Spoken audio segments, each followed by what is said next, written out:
On day 2, I basically hit the dirt straight away. I took the Benambra Corryong road, which is about 50% dirt. When I arrived in Corryong, I had some breakfast, as I had left Omeo at 6:30 in the morning. Here I also met Wayne and Stu, two helpers on the GS tour. I continued on via Cabramurra and Adaminaby, and then I hit the Babayan Road and crossed into the Namadgi National Park. From the end of the park it was only a short run to Tharwa and into Canberra. Leaving Omeo, I start my ride along the Omeo Highway, a fully sealed road up to Mitamita and onto Tarangata. It's a very twisty road and great fun if the weather conditions are such like today. I couldn't have more luck with the weather here, eh? And the views are absolutely amazing. What a day's riding. You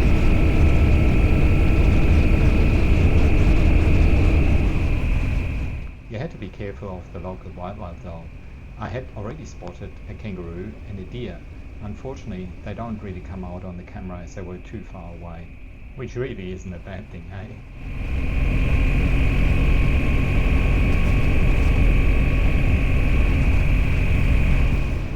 The other thing you had to be mindful of is the sun glare, and you really had to watch out not to overlook something which could have been on the road in front of you.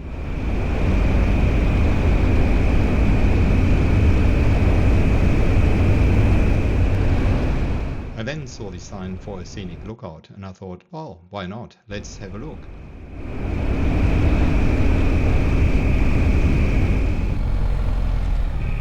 But I gather they must have put the sign up when the trees were a little bit smaller. You couldn't see anything really from up here.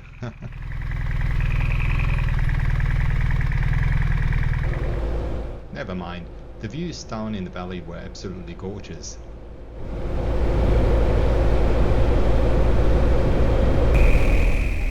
And shortly after I hit the dirt and the climb up to Sassafras Gap.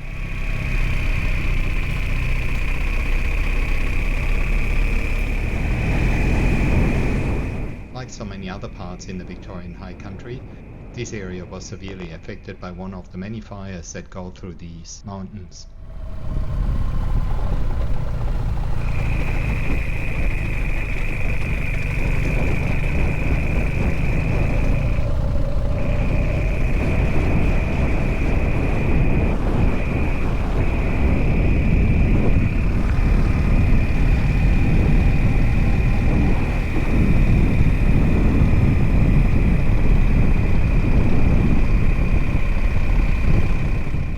After about 45 kilometers on the dirt, I came up to Sassafras Gap, where I met the first car since this morning. The Sassafras Gap is not the highest point here on the road, at 1295 meters, but it does provide for some really great views. So continuing on, I did gain some more elevation before we hit the part where the road made its descent. On the way down from the Sassafras Gap, the road became a little bit more rocky, but nonetheless, it was still picturesque.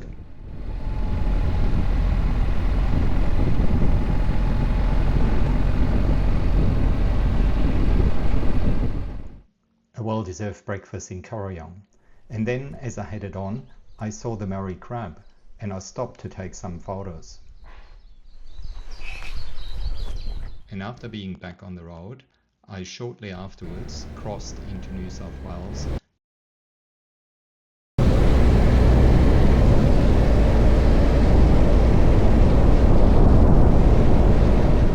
and the Snowy Valley Council.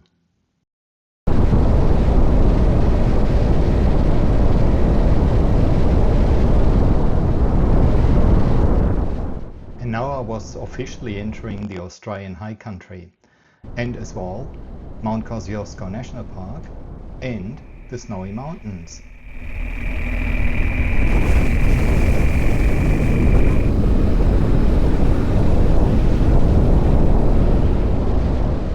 I'm turning off here to Cabramurra, which is a road which I've done before. It's really nice and twisty and a lot of fun to ride, especially on a day like this.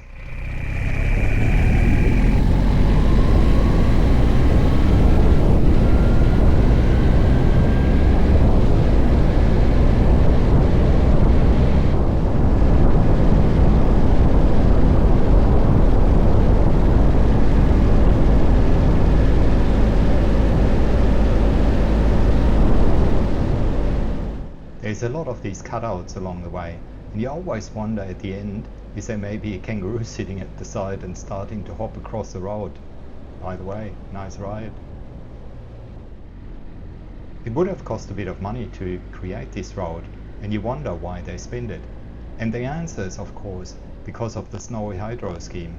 Here we have the Tuma Dam, which is one of the 2 dams along the way to Cabramurra, which then feeds into power stations along the way.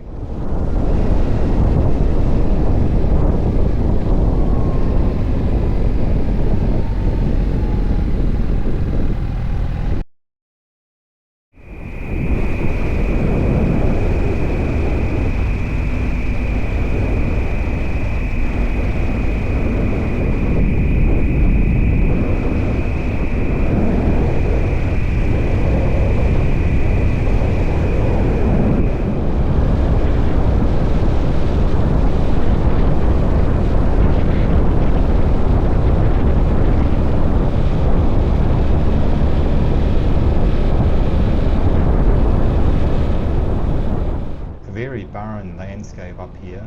The fire must have been really hot because there's not a lot growing on these trees anymore. And here we're getting closer to the Tumut Pond Reservoir with the Tumut Pond Dam, the 2nd dam on the way to Cabramurra.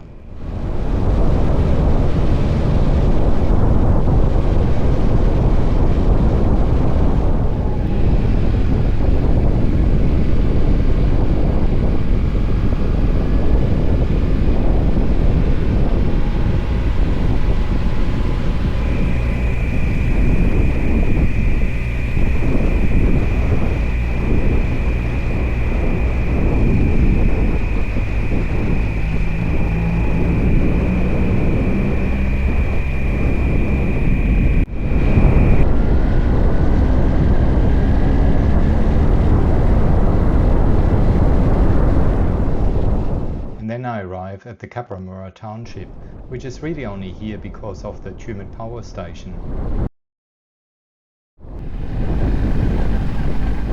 Mind you, they created a very nice lookout here at the top.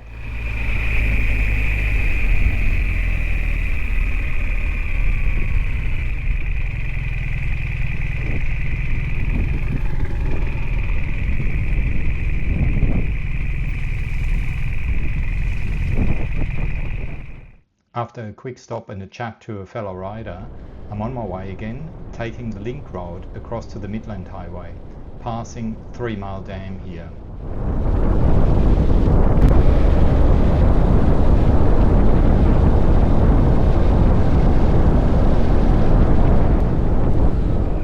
I always feel the Midland Highway is a very strongly patrolled area, and you have to be careful not to go too fast, even though the road is made for going fast.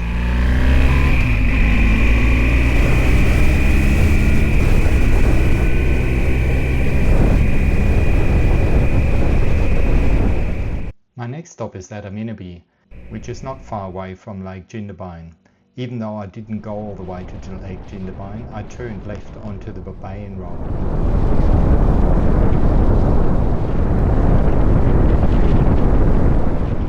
This is where I first crossed the Murrumbidgee River. The Murrumbidgee River is a source for an irrigation system in the southern part of New South Wales, which is the largest gravity-fed watering system in Australia. The Babayan Road is partly dirt and can be a little bit loose, but after a while it goes back onto bitumen until you come to Shannon's Flat Road. After Shannon's Flat Road, it's dirt again, and then you enter the Namadgi National Park and the ACT. From here, the road, interestingly, is changing its name to Boboyan Road. So instead of Boboyan, Boboyan. Big difference.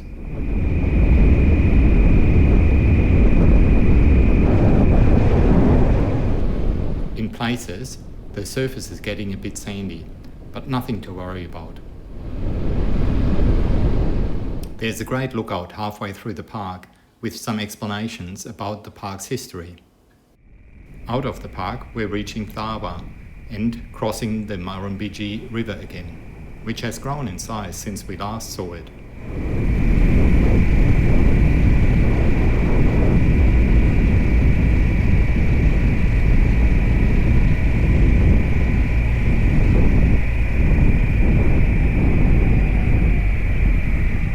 And from here it's only a short hop to Canberra. Here we're travelling along the Lake Burley Griffin. And after 2 days of great riding, I'm arriving at the Crown Plaza Hotel in Canberra, our meeting point for the GS Vic High Country Tour. First I have to figure out though where to park the bike and how to get in.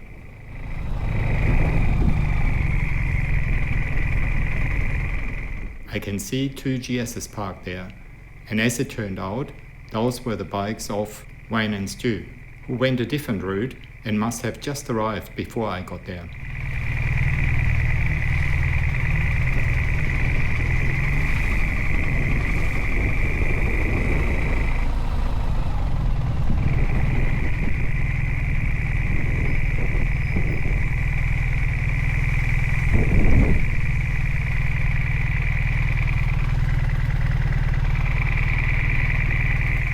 I think I found a way through, and here we are at the Crown Plaza Hotel in Canberra, and now let the adventure begin.